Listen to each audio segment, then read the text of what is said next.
Okay.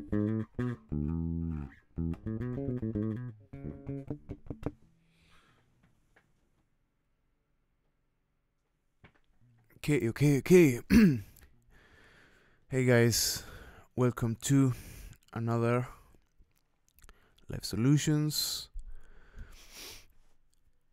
So, if you've never been here, this is the place for you to throw me some questions related to songs that I've been uploading, maybe this week, related to whatever you want, really, bass, in general, technique, from beginner to maybe a little bit advanced,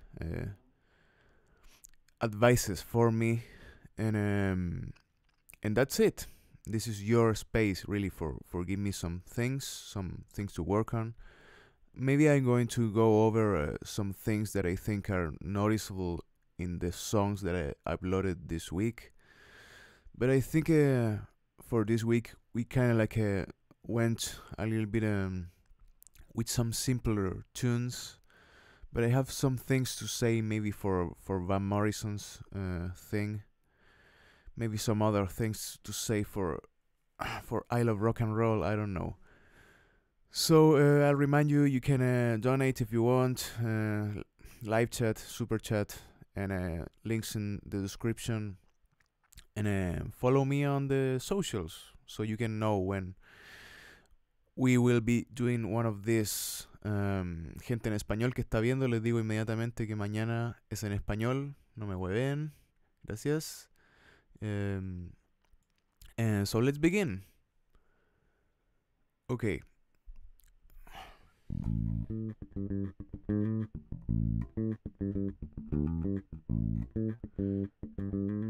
Hello to all of you. David CM asks, actually, first question of the night, of the day. I don't know what time is it in your country. You can let me know. He says, my hands are getting stronger and I can do things I couldn't before. How can I improve my rhythm? So rhythm, it's a really important thing to work in bass. I would say maybe we can talk a little bit about timing. For me, timing it's really important. Maybe we can figure out some things that can help you in your timing. I don't know. Most of it really is just trying to feel the percussive elements in music, and for that, my first advice for really acquiring good timing is trying to get a little bit more into drums, actually. Trying to understand what is to be a good drummer, and maybe even play a little bit if you have the opportunity, or maybe just watching some good guys doing some good percussive things. But yeah, timing is really important in music for me, and the metronome will be a really important thing to work on. Okay, so here's a little advice or maybe exercise that I just remembered yesterday that maybe can serve to you in a way. I'm going to open my metronome over here, maybe some things, so we can work on something. So playing with a metronome is really important. You can find a metronome even in Google, actually. I don't know, in many parts. Just go on with your constant timing and then trying to work on your things, even some simple things like this. If you're a beginner, we'll need some shaping, we'll need some evening out, even related to dynamics and related to timing. When you want to get straight 8 notes, straight 16s and whatever, you really need to go and figure out how to create even time, okay? And for that you need to feel really on all over your body, your timing and your rhythm. But besides all of the things that people might tell you, metronome will always be really important. Getting out of your metronome, it's always a really big step too. I gotta say, I don't practice that much with a metronome. I usually go and play with drummers. You know, I play with the songs, and I try to figure out how to get into the timing. But I'm always kind of like figuring out my own metronome in my mind, because I kind of like trust my rhythmic abilities probably. But maybe some of you are really having a hard time with that, and for that metronome will be really, really important. So maybe you can put up whatever time and just go with fours, and we can work out something. I don't know, some exercises for that. Now let's see. Okay, here we have it.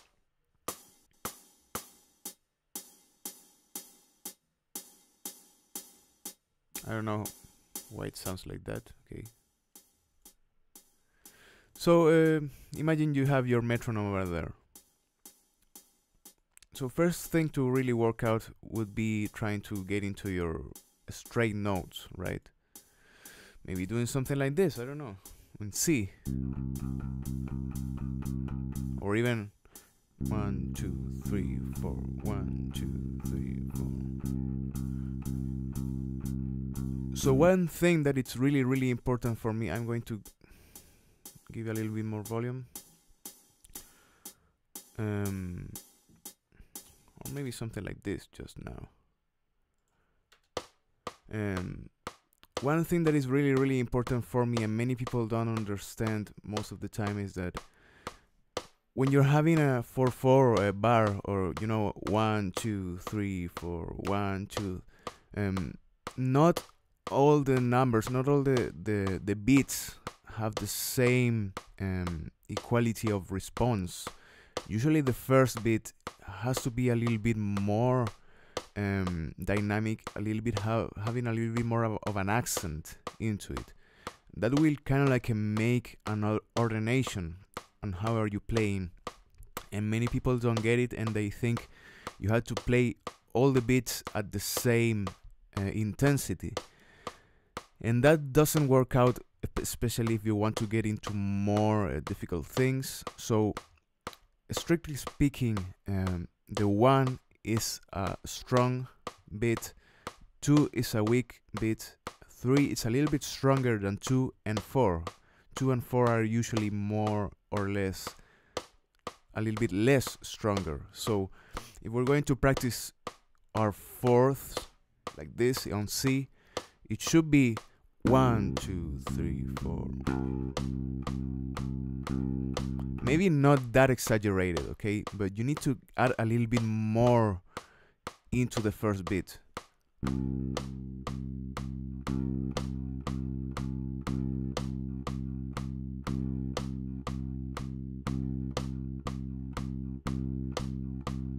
That for me really was really important to figure out, because I think it gave me some tools to understand better timing.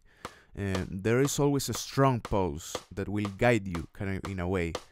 This will be really, really important if you want to go into playing different divisions, especially if you want to get into 16th notes and obviously 8 notes or whatever. So 1 2 3 4. 1 2 3 4. 1 2 3 4. 1 2 3 4. So when we're going into 8, we're trying always to give the first 1 2 3 4, the first a little bit more accenting.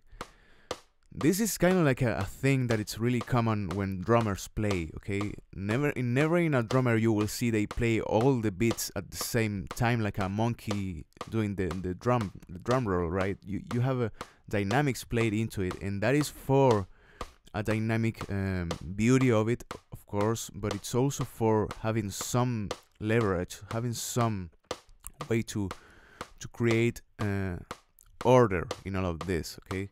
So 1 2 3. Please let me know if you think there's a delay between the things that I'm playing and the beat that you're hearing, because I think I have to solve that. Now I'm trying to play the best in time, so if you're not hearing it in time, it's probably because it's a little bit delayed, okay? 1 2 3 4 1 2 3 4.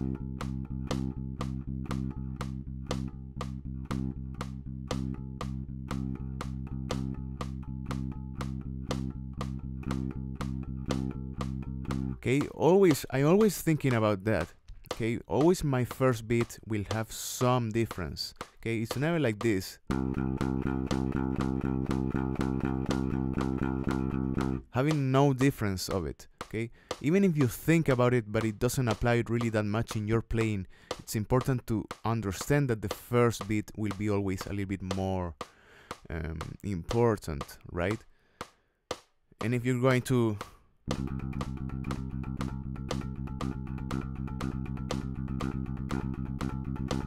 it will really help you to get into that speed, because you will begin to ordinate all of this, and you will be guided by the beats that you're hearing. And 1 2 3 4 1 2 3 4 1 2 2 pa takatugu takatugu takatugu. It's that, okay?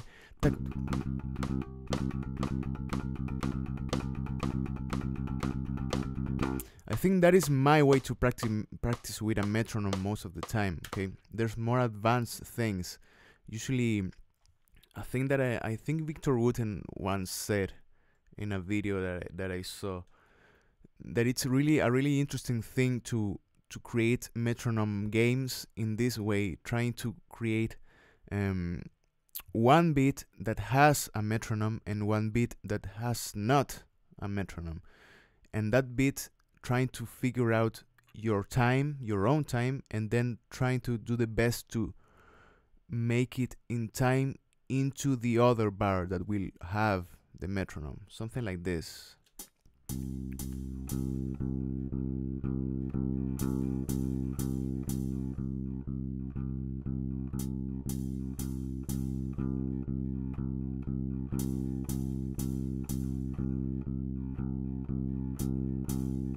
So it will be a little bit more difficult when you're not doing straight rhythms like I'm doing right now, right? Even if you do it with a little bit of a 8th notes or 16ths, will be a little bit more difficult usually. But that empty bar, it's all on you, and it's all on maintaining your own rhythm, and that is what we need to really develop, in my opinion. Creating your own metronome. Okay, we need to easily begin to get out of the metronome, but we first really need it, of course. So it's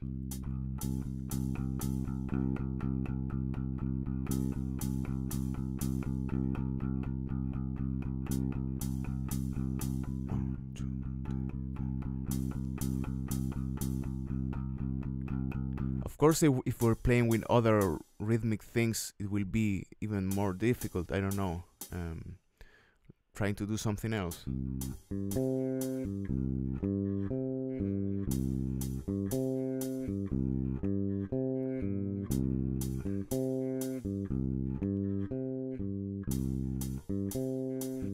And even if you extend this and just go with the first bar with metronome and 3 other bars without the metronome, it will be a little bit more difficult to maintain the time for more bars, right? So now I'm having 4 bars, and just in the first bar you will have metronome, something like this.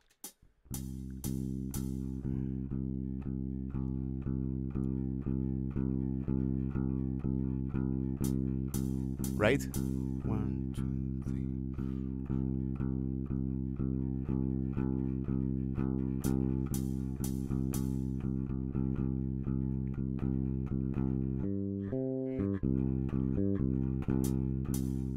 And if you get into more different things, you will understand that it's really, really difficult to get in the one without all of the things. If you complicate it a little bit more, I don't know, maybe doing other things like I'm going to do now.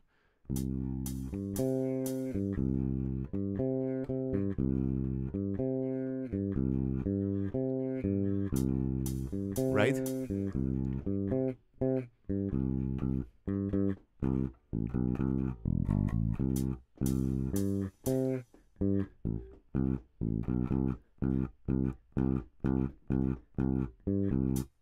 right? Then I just figure out that I kind of like rushed a little bit, if you figure out a little bit. So it's always a little bit difficult and really challenging to get this exercise, you know, because you need to get into your own time. 1, 2, 3, 4, 1, 2, 3, 4, 1, 2, 3, 4.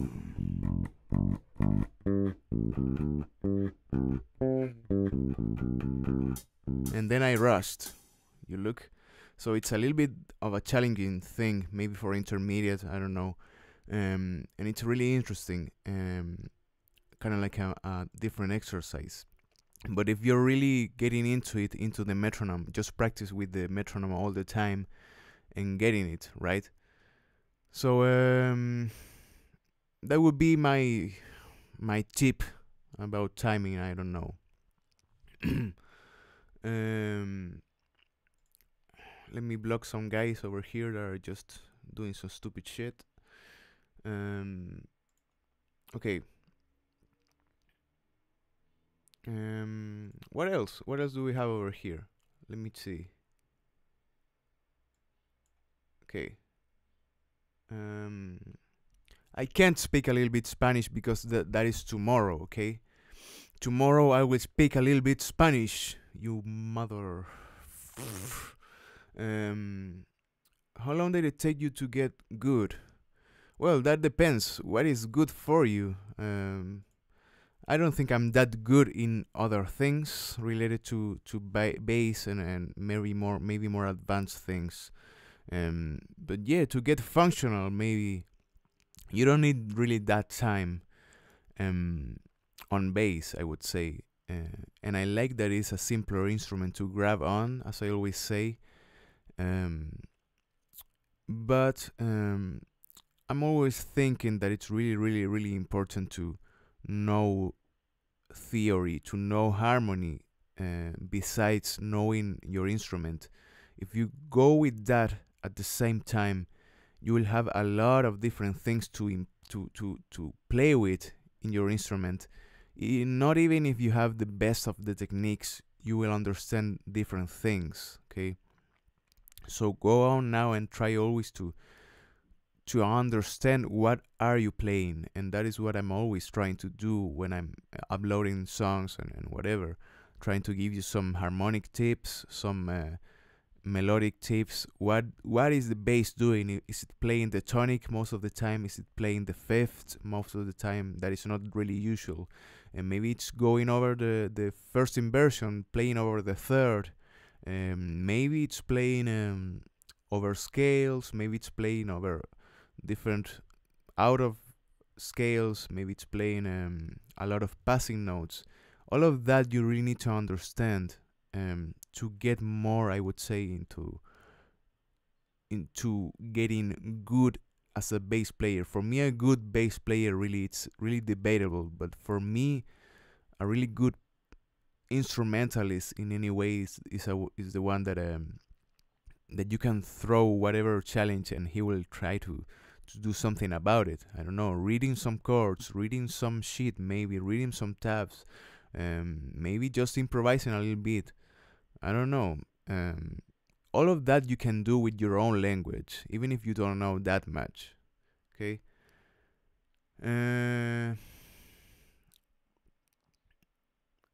Yeah, and it also it makes sense a little bit, right?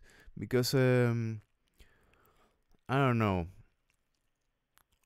I would say 90% of guys that begin playing, they just want to get fast and they just want to play and they just want to follow the tunes and whatever. But if you really want to get good and if you want to get serious with it, I would say you really need to get into that step, right? And it will be easier for you to understand other things while you get more into it.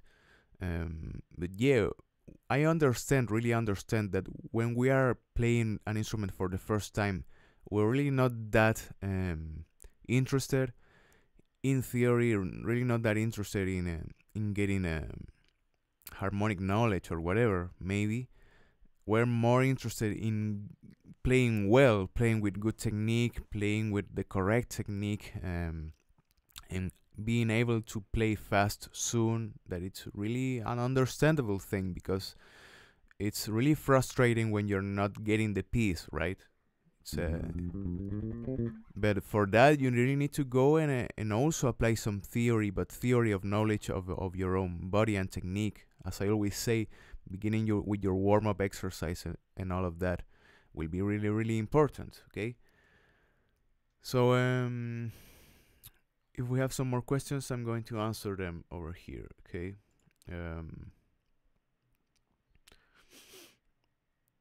What else? Can you explain some scales? Like what scales? Maybe you can let me know what scales we can explain, so we don't go too over the top for that question. I always say that the major scale it's the most important. Many people will always probably agree with me, because if you know your major scale, you're already knowing the names of the notes. You're already knowing, I don't know, 80% of the Western music approach, and you will defend yourself by knowing already where do you have a C, where do you have what note, because you will begin to memorize that patterns, and those will guide you a lot into knowing what are you playing. Names of the notes are really important matter for you to begin to understand, even with open strings also, G, D, A, E. I hope you already know that, and from backwards and inwards and in whatever position that you want, it's really important first. Can you talk about how bass can influence chords, like how the bass can change the quality of a chord? Really good question again. Thanks, David. And that is really interesting for me to talk about. And I'm going to go with a really simple example of it. Okay. So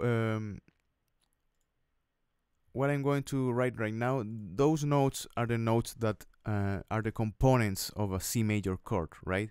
C, E, and G.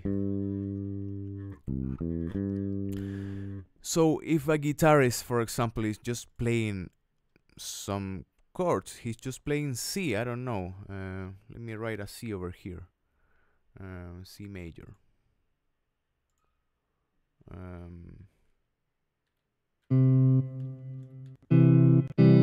There it is, C major chord. And he's just playing that chord all over and over again, something like this.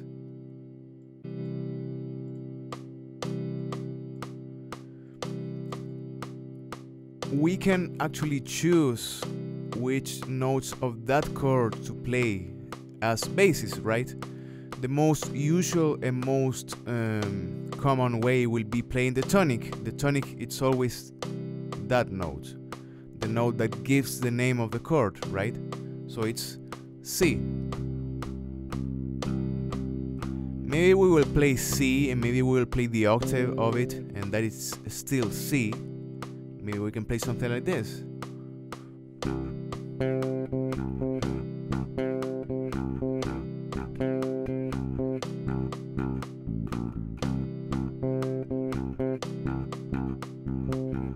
Or whatever, right? Or maybe just... And what are we doing right there is just creating a good leverage, a good point of bass for other guys to just play on C, and then it's understandable that you have that chord played on. Okay, there's more stability when you're playing over C and you're playing C, right? Tonic. Now let's see what happens if we play E, right? That would be the third.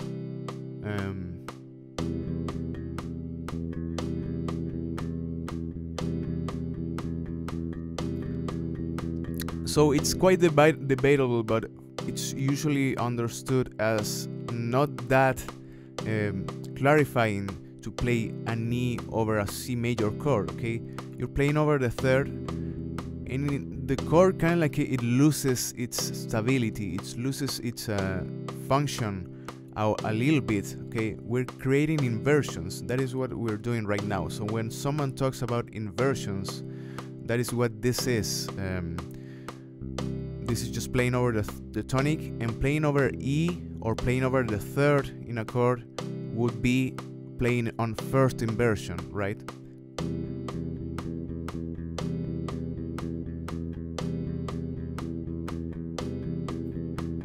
So the quality loses a little bit of the stability of it, and but it's quite usual. It's quite usual to pass from one chord to another and maybe playing over the third of the chord to create a different tension. You have options over here, right, to create different things. And then finally you can play over the fifth of the chord or over G, something like this.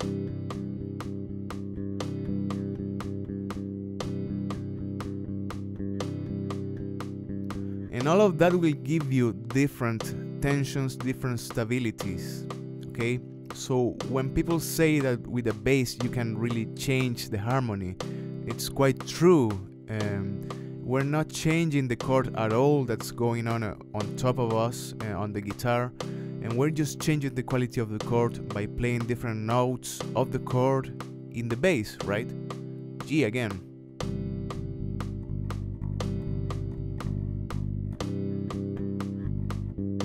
It loses a little bit more stability, okay, in my opinion and in the opinion of a lot of guys. A lot of stability on C, a little less on E, and a little less on G, right? It's quite usual to go over the tonic in a lot of popular music, and it's also quite usual to use those notes, E and G, third and fifth, as just passing through, maybe not resting that much into those notes, right? But there's some exceptions to that example, and we can of course use those notes as we want in a line, I don't know.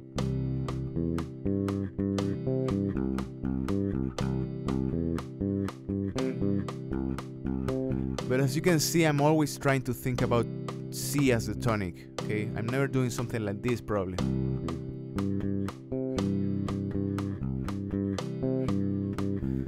But if I want to, I can do it, okay? So in that way you have a lot of power and distinction between what is happening on top and what are you doing below, right? So maybe if a guy is playing whatever chords on top, you don't always have to think I'm playing the tonic, okay? I can play other things, and that is really important thing. If you have doubts about all of what I'm saying, please tell them, okay? Don't ever leave out of here without questions, right?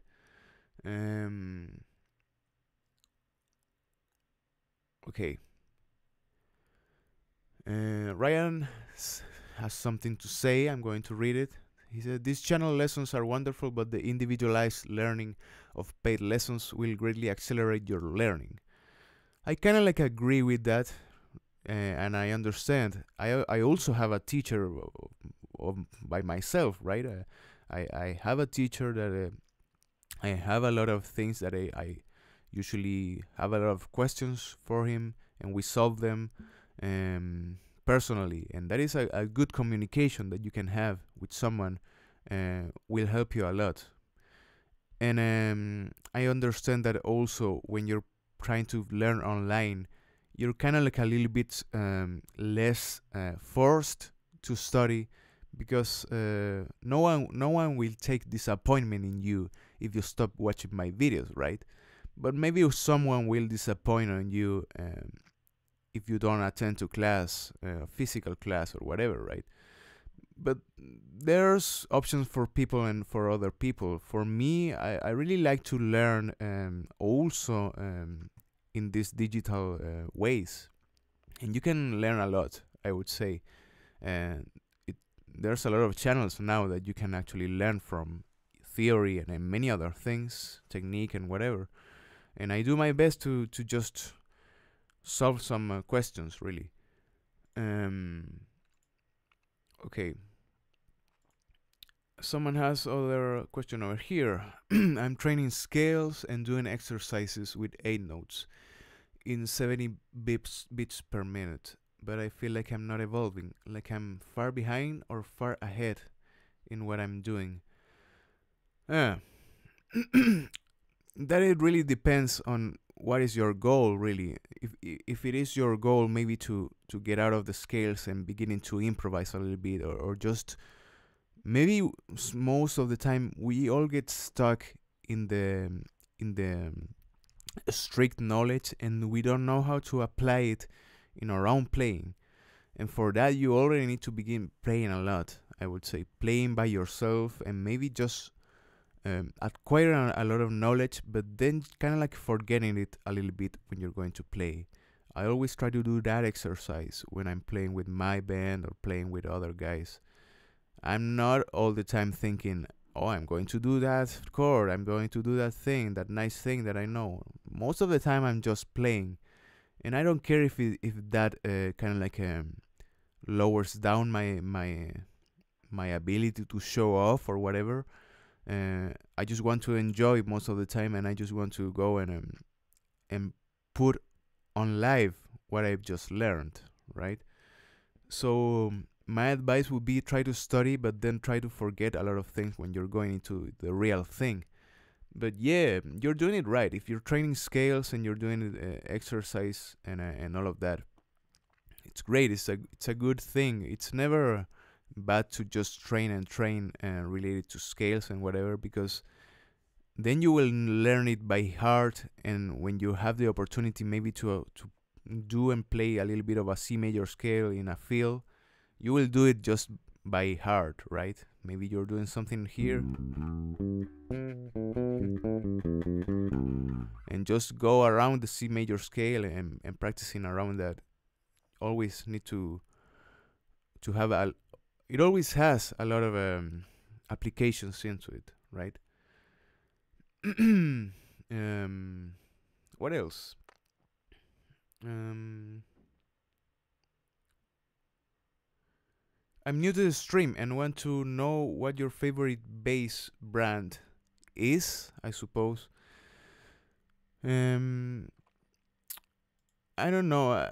I obviously like Fenders because the sound, it's the original sound that you should get from a bass. It's kind of like a little bit unfair when someone asks to you, because Fender is kind of like the mother of all of this, that is the electric bass. So it's really difficult to not trying to get one, or not trying to get that sound finally. We're always, I think, trying to replicate most of the time that sound. And I could tell you what I don't like that much. I really don't like that much basses that has a lot of strings. For me, it's not that interesting. Maybe I don't like that much basses that have that too active sound, that even if the strings are really worn out, it will always sound too bright, too active for me. Maybe I don't like it that much. Maybe I like a little bit more jazz basses than precision, because of the sound, and I really like the sound of a jazz bass, but with this pickup on, kind of like getting a little bit more of the jazz sound. I don't know.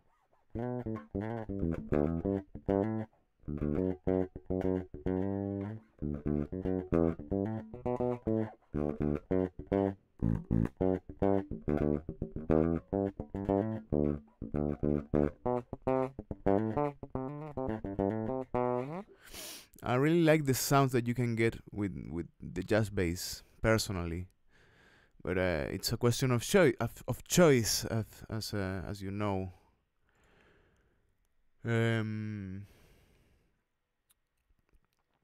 Is it bad to play a 5-string bass? Of course not. I got my first bass for Christmas, he says, and it's a 5-string. Of course it's not bad. I'm just saying I don't like it that much, but I actually never played a 5-string that much, really. And if you think that it serves to you, and for some genres it also serves a lot, If you want to play some metal, it will be really helpful. And if you want to get more low end, of course, you will need maybe other a 5-string, and the B string, that is the one that it's added, will be really interesting to have. I'm not saying it's bad, not at all. Okay. Maybe if you want to get more into solo works and all of the other things, having a 6-string or even more strings will improve a lot of what are you doing with soloing. More range implies a little bit more richness of your solos. But honestly, I really like the limitations that an instrument like this has. I really like that it has only 4 strings, and let's see what you can do. Maybe if I even think of getting more into soloing or experimenting things, I would consider first just getting more pedals, probably maybe octave pedals, or maybe doing something like that. I don't know. But of course, there's nothing bad about 5 strings, and there's good things that a 4-string doesn't have, and the other way around, of course.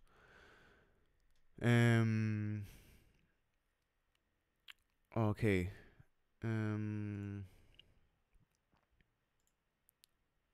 Let me see over here.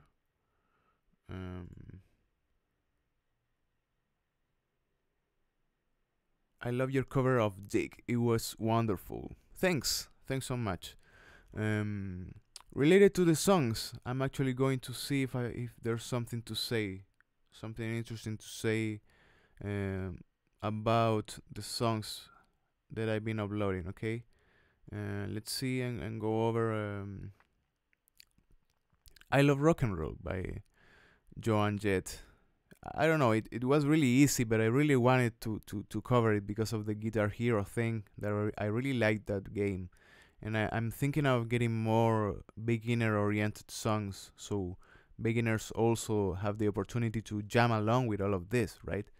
But I don't know what to say about this. Maybe we can go over a little bit, especially on the feel, right? Maybe we can talk a little bit about the feels that you have. Let me go switch this view over here.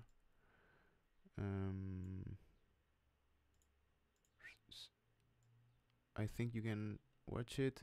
There it is. So I don't know.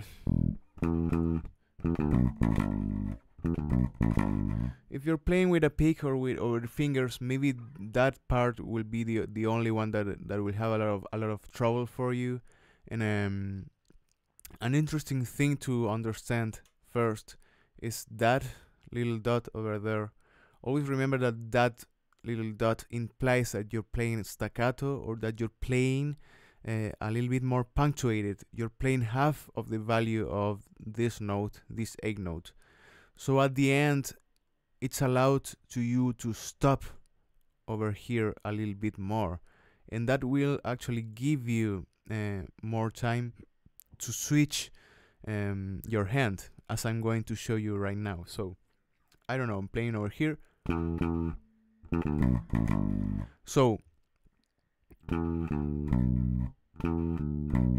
when I'm going over here, I just stop, staccato, and then I switch my hand into that position, to the 5-3 or the AG, and I just slide a little bit up.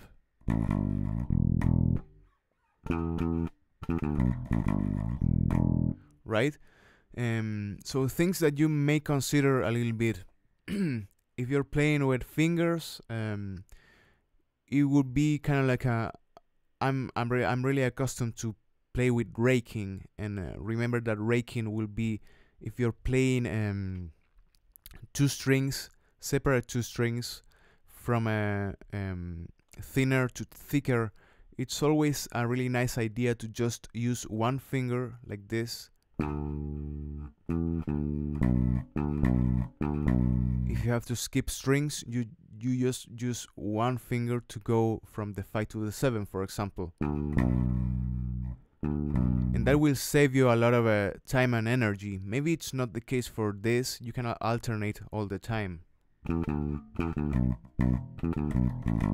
It's a little bit harder for me to think of alternating because I'm really accustomed to raking. Maybe it's a little bit of a bad thing because I'm too accustomed to it. But if you master it a little bit, there's no difference. There's no hearable difference that you can feel between raking and just playing alternate, right? So I would recommend you to begin to experiment with raking also. So let's go over the example over here. So I'm going middle, index, and 5/7 goes with just one movement up, right? And I switch. If you're doing it with a pick, you can actually do the same thing. And I think I was actually doing it in the video. Maybe not, but you can do it also. Just going up with the pick. It's kind of like a sweep picking, right? It's the same thing, and it's usually understood as the same thing. Sweep picking or raking or all the other adjectives that you can apply into it. The same thing. So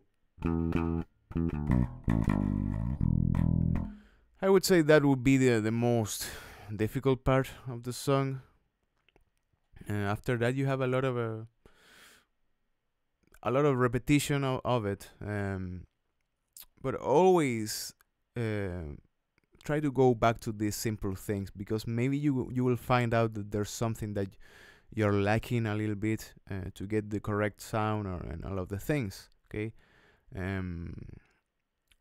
but yeah, that's what I would say about that song. I don't know if you have some questions. I'm going to check out.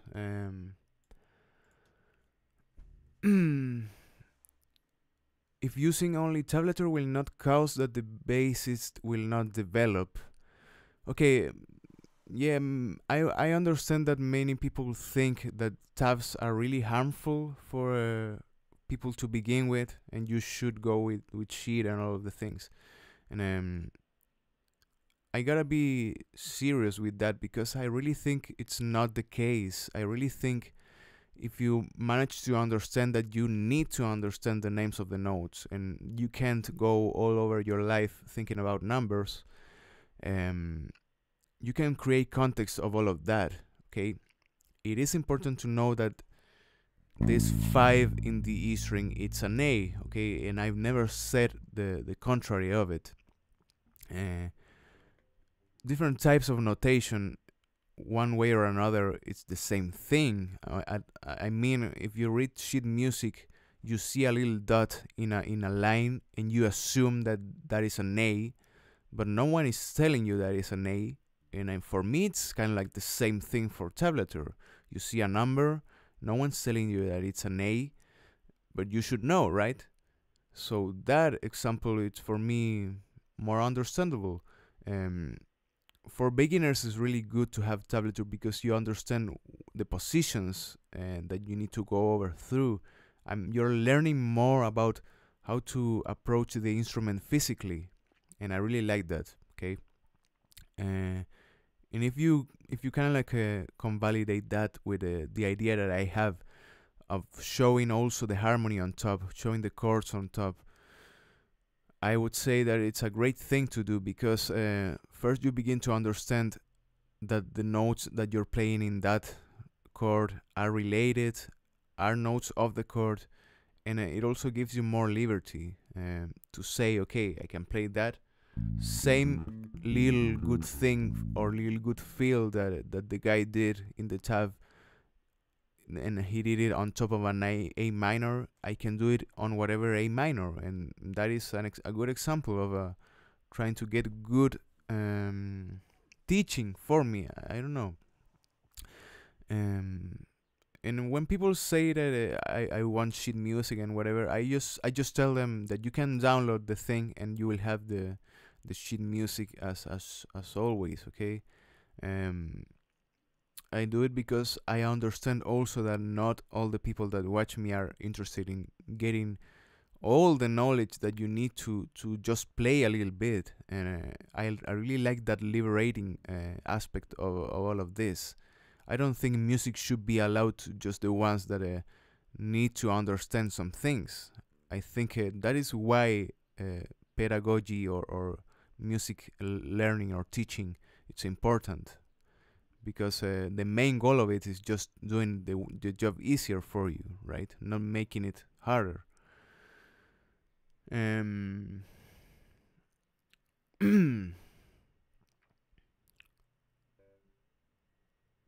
okay. Will you do more System of a Down songs? Sure.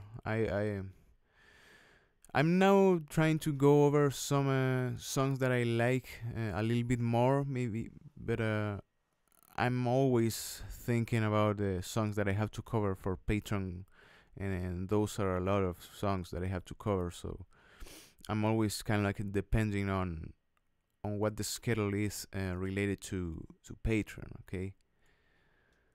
Um, what inspires you to keep playing bass? By the way, I love you so much. Thanks. That's nice. Um, um, what inspires you to keep playing bass? Okay, that is an interesting question. I think now knowledge really inspires me now. Applying knowledge that I have into the instrument, it's always something that I want to get. Other than playing, I really like composition, and I really like the idea of creating music, and that you can do if you have a lot of knowledge applied into the bass, into the instrument. But I always think, and I always say to you guys that I really like the function that bass have, the control that you can have over the whole thing. I really like the sound of the low notes, of course. Maybe we all do, but there's more into it. There's rhythmic aspects that you can develop in a really rich way. There's melodic aspects that you can create that are really interesting, and you can also create different harmonic aspects, because bass is a really a harmonic instrument more than other type of instrument. Okay, you need to go with the harmony and understand it, and it's a must if you want to be a good bassist, in my opinion, to understand what are you doing related to harmony and all that control of the music itself. I really like it. It's quite of a compositional instrument, in my opinion.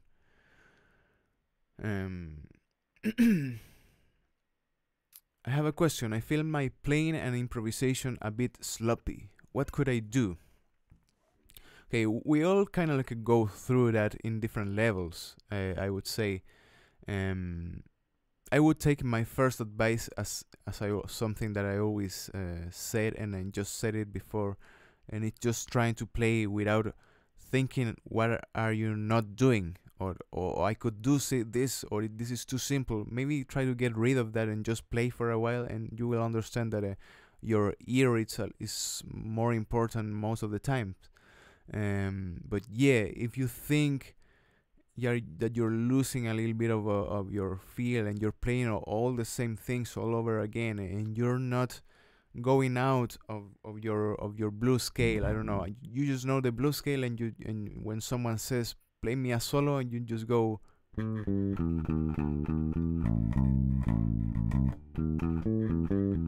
that is the only thing and the only position that you can do, then you need to apply more knowledge, right? Maybe switch positions, maybe not do the same thing that you do all the time, and kind of like forcing you to not do it.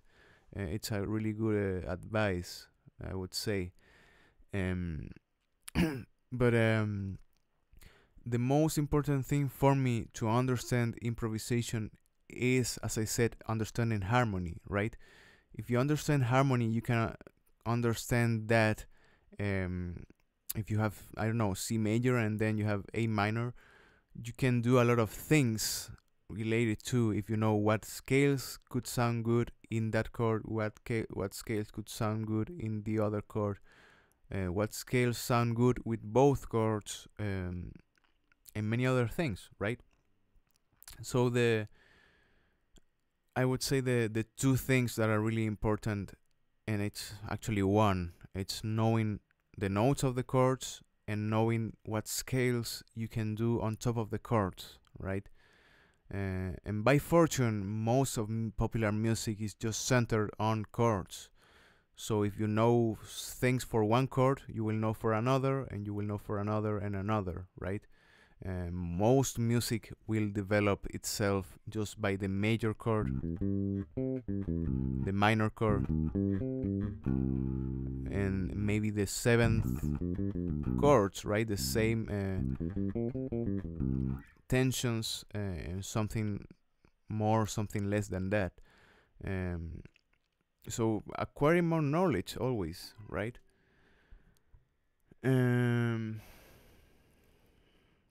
What should I do to get back to playing bass? I haven't played for 6 months, and I would like to get back to it.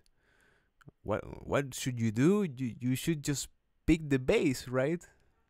I don't know. What are you waiting for? Okay, what else? When I can now to change strings on my bass, when I can change strings on my bass. I don't know if the question is that well put,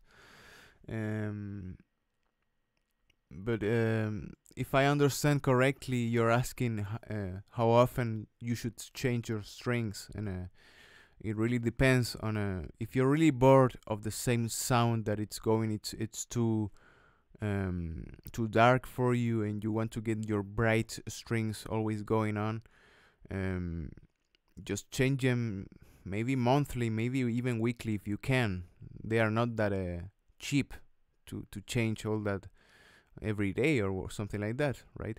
But as we play, we usually tend to go with less brightness because of the constant use. And then you switch strings and you understand, oh, that's what I wanted to change strings, because the sound is a little bit more full most of the time. The sound is brighter, but it's also with a lot of more low end, because I really think that switching strings in bass, it's a little bit more noticeable than changing strings on guitar, and you will notice, right?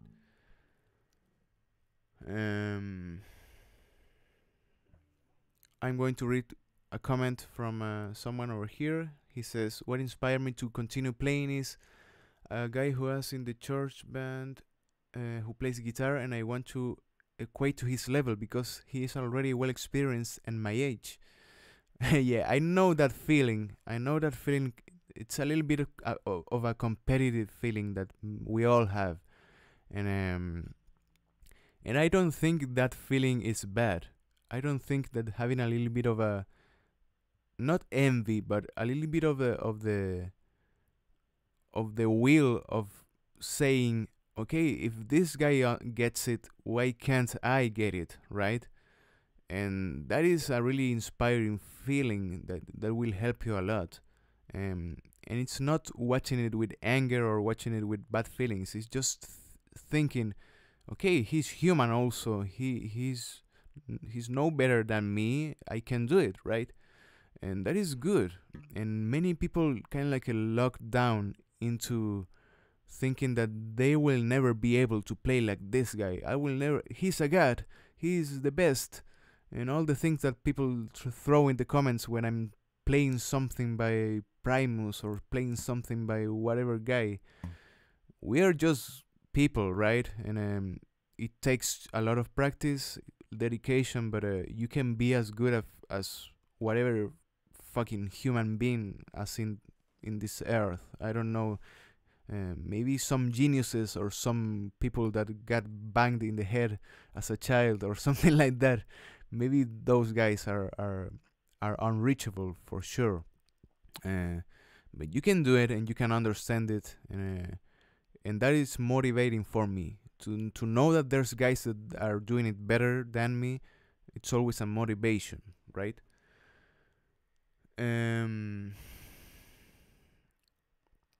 Also, those boiling your strings before you put them on make them sound better.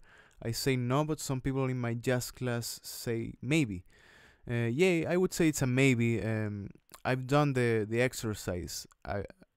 Sometimes I don't have that much money to just go and change strings, and I just throw them in a pan with some water and just boil them for a while. And yeah, they regain a little bit of the brightness, but I would say it's not the same as just having a new pack. It's never the same.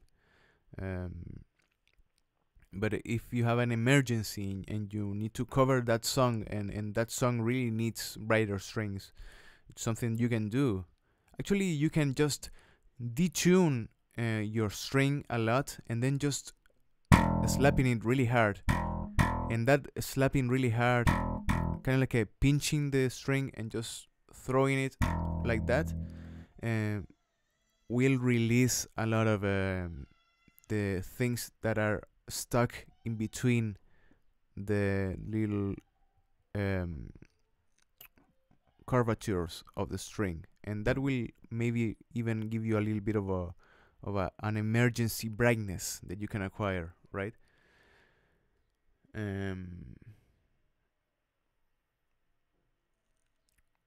Where are you from? I'm from Chile. It's a country, South America, next to Argentina. I don't know if Chile is that known in other countries. You can maybe let me know.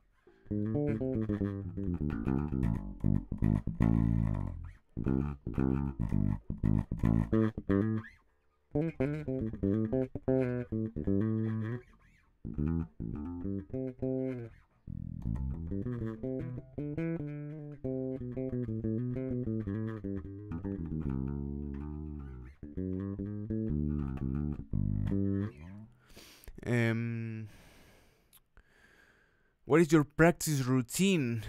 Right now I am doing a lot of practice routines and different practice routine. But again, as I always say, the most important practice routine that I do each time I pick the instrument is warming up, okay, and warming up wisely, trying to get good positions and good exercises, okay. So now I'm just warming up with this exercise, and it's a little bit harder than maybe for some of you. So trying to go 1, 2, 3, 4 over here with good position, right? That will give you a lot of ground to cover. You need to have a really relaxed wrist. You need to lower your arm and extend your fingers and have one finger per fret, and then just go 1, 2, 3, 4, 1, 2, 3, 4, 1, 2, 3, 4. The thumb is never over here, it's always like this, just resting behind. There's never that much pressure applied into the instrument. The real pressure goes with the fingers, really, and it's never that much pressure. You will begin to understand that you don't need that much pressure to make the frets sound after a while, right?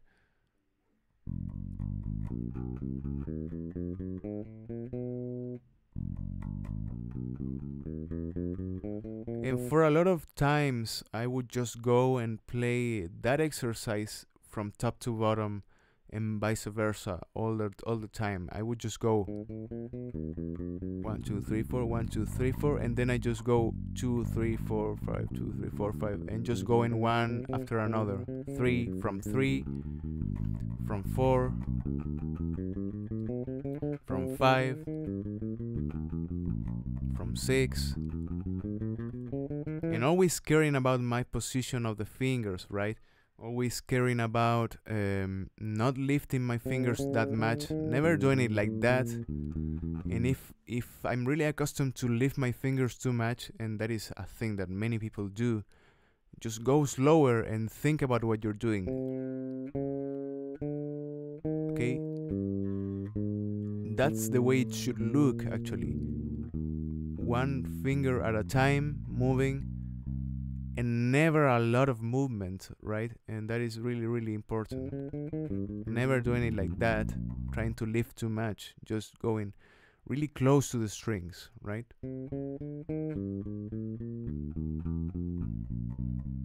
And then I would just go and finish like on the 12, and from the 12 back I would go and do 12, 11, 10, 9, and just going back and forth with this. And it's a good exercise. I think it works for a lot of things, but it's maybe not that applied into reality of what are you doing then with your bass. Most of the time you're not only going like this and then going like that. You're always picking some notes over here, maybe doing some movements from one finger to another. You're never 1 2 3 4 4 3 2 4 3 2 1. Maybe you're 1 3 4 2 or 1 3 2 4, right? Something like that. So that combinations can be applied if you think about the same exercise, but playing with that. Okay, so you can play with that, and maybe you can begin 1 2 3 4, and then I go 4 3 2 1. I do the inverse of the first thing, and then I go and play 1 2 4 3, for example, 1 2 4 3, and I do the opposite of that, 3 4 2 1. Then I go 1 3 2 4. Then I go 4 2 3 1, and then I just do combinations. Those combinations are not my own, right? Those are some things that my teacher actually taught me to, and I'm just throwing into you as an example. But it's a really interesting idea on just playing around with warming up exercises, but just selecting different fingers, right? And even skipping strings would be a different and more challenging thing to do. Maybe doing something like this, but then skipping from the E to the D, and then going back to the A to the G, beginning to just play around with it. Okay. But yeah, first technique will be really important. If you're not developing your technique well, you need to regress into simpler exercises always, right?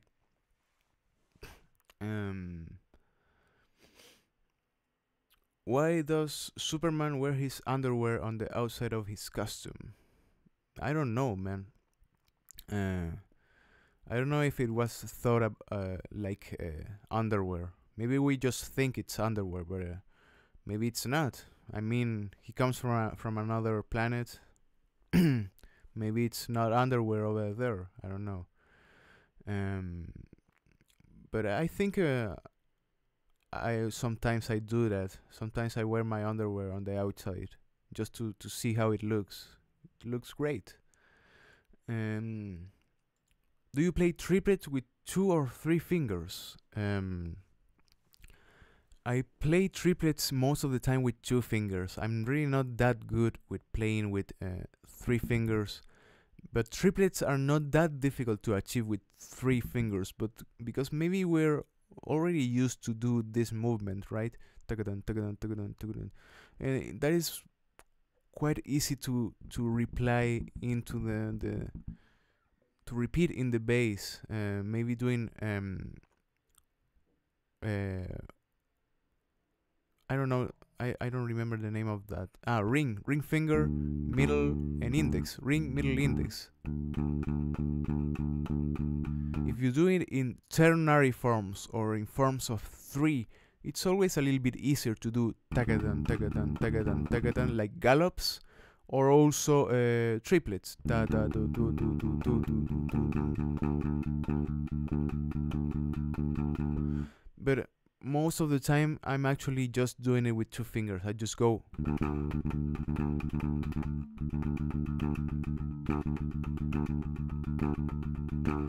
And I'm really accustomed to begin with middle finger, but you can begin with your index finger, and the movement would be something like this. It's for me it's middle, index, middle, and then I repeat middle and repeat the form again. That is also the case for most of the time.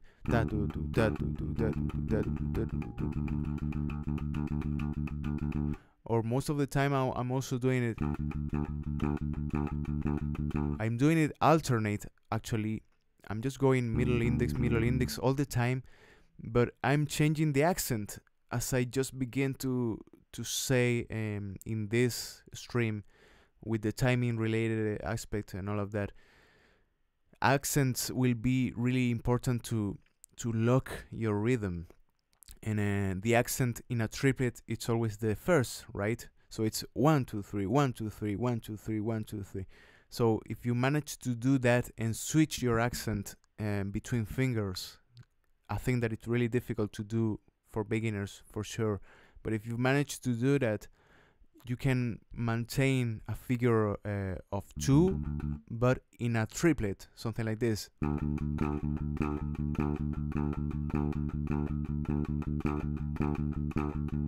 I'm going index, middle, index, middle, index, middle.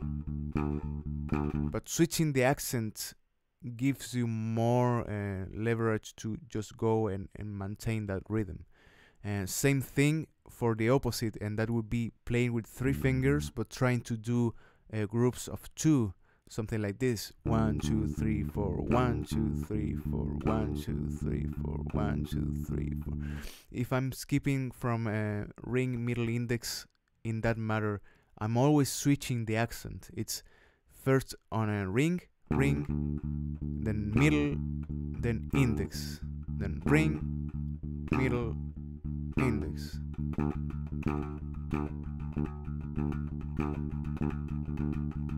It's really difficult, and I'm not that good at it.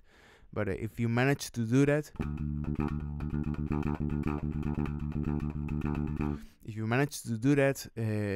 you can play a lot of things, and you can play a lot of Dream Theater for sure, because Myung is really well known for that types of technique, actually. Okay. Do you know how to play Come As You Are by Nirvana? Maybe I can try to play by ear. I don't know.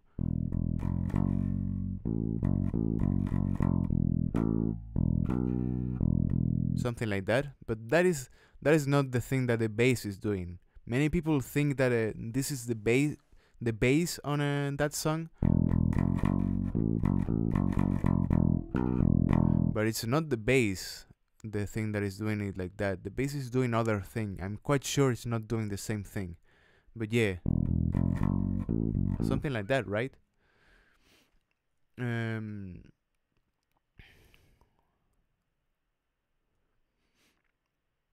It's good to buy a cheap pack of chord or strings, probably, if I will just practice. I don't know. I like the questions when I don't understand them. Yeah, sure, it's good. But the thing with cheap strings is that they will break really, really soon. Trust me, they will break as long as you just do something like that, and they will break for sure. Or maybe just go a little bit too high on the tuning, and they will just break. The good thing with Ernie balls, I would say, they are the most resistant that I found, and they are really, really resistant to a lot of damage. but I think I never broke strings on a bass. It's a little bit more difficult to do. I think a little bit more difficult. But I always go into gigs with an extra pack, okay, and always do that, because you never want to just have an accident and not knowing what to do.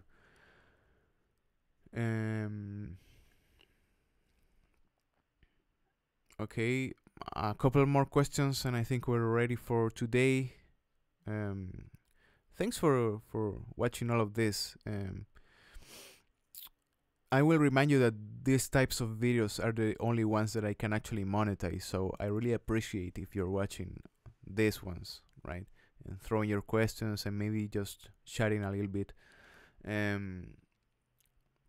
Ever mess around with a fretless? I actually never mess around with a fretless. I gotta be honest, and I would love to, but there's some complexities around it. It's not just switching, right? Should I get a fretless bass? I wouldn't recommend it maybe for starting, but if you just start with it, it may be interesting. Maybe interesting to just begin your experiences with a fretless bass. You maybe will have a lot more intonation problems, but those will be solved eventually, and that will be interesting, because then maybe you can switch and maybe play some double bass.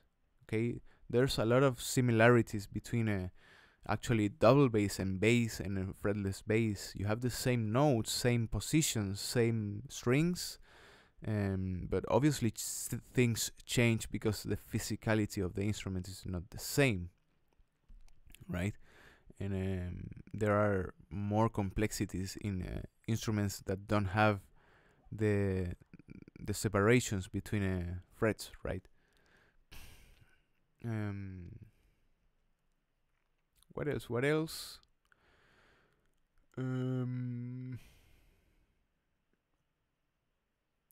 Good info. Thanks for sharing. Thanks to you, Daedalus Bear 2.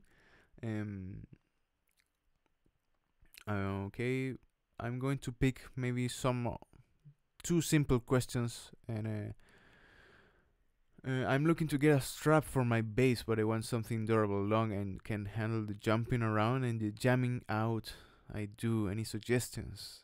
I wouldn't say I'm the best guy for that. I'm actually using a really cheap strap all the time, but I always try to get the most massive one that you can find. A really thick and maybe with a lot of softness in the part of the shoulder, because if you play extended gigs, that will begin to be a hard thing to manage, especially if your instrument is a heavy one, right? So go and never buy these types of straps that I have. Actually, never buy the ones that are too thin. It will hurt if you play a lot, and I need to change that actually.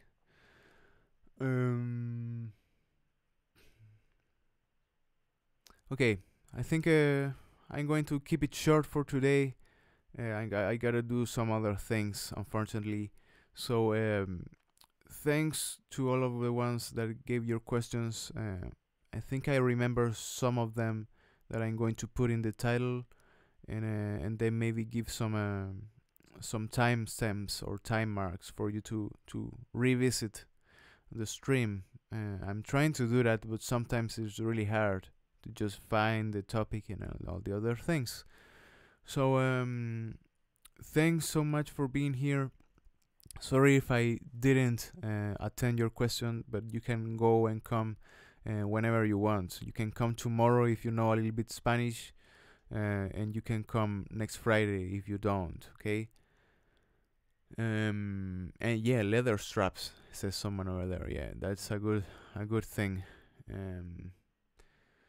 Okay, then I'll see you really soon, guys. I'm preparing some songs that are maybe interesting for next week, and I'm hoping to go and play and work a lot. So thanks for the guys that are still watching this and the guys that are still watching the videos. I appreciate it forever, okay? So thanks so much, and I'll see you next time.